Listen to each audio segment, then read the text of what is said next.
Bon, peut-être faire un constat par rapport à la génération des nouveaux étudiants. Vous le savez, Monsieur le Président, qui ont fait leur entrée dans l'enseignement supérieur cette année. Ils ont une particularité que toutes les précédentes générations n'avaient pas, y compris évidemment la nôtre.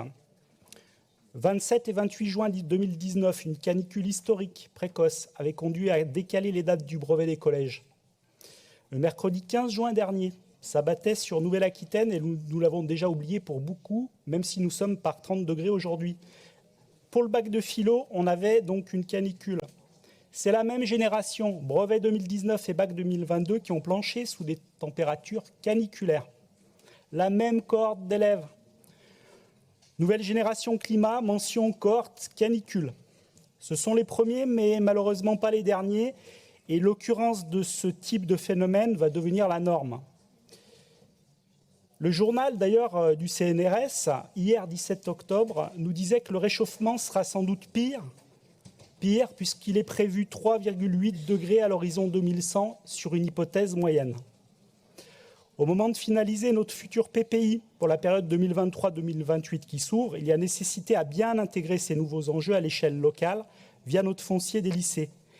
Et c'est en lien, effectivement, avec, y compris le discours que vous portez à juste titre dans cette Assemblée, contre les dômes de chaleur dont vous parlez si souvent, d'ailleurs, Président.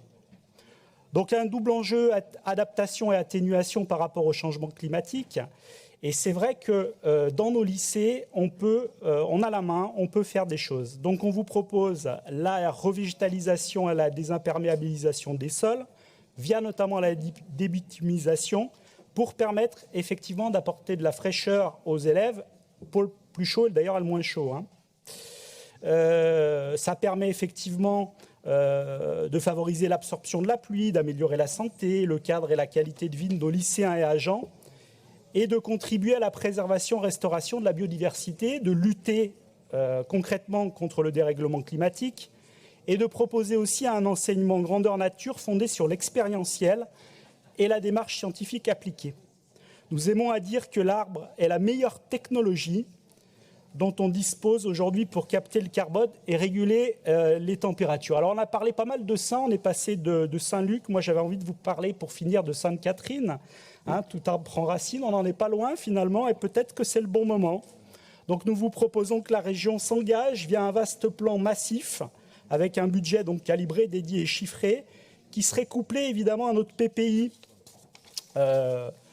En outre, une appropriation de l'espace commun renaturé par les élèves est générateur de liens sociaux et s'inscrit dans la feuille de route Néoterra, y compris quant à son approche santé globale, le fameux One Health. Chers collègues, travaillons ensemble pour ces nouvelles générations climat-canicule en soutenant massivement cette motion.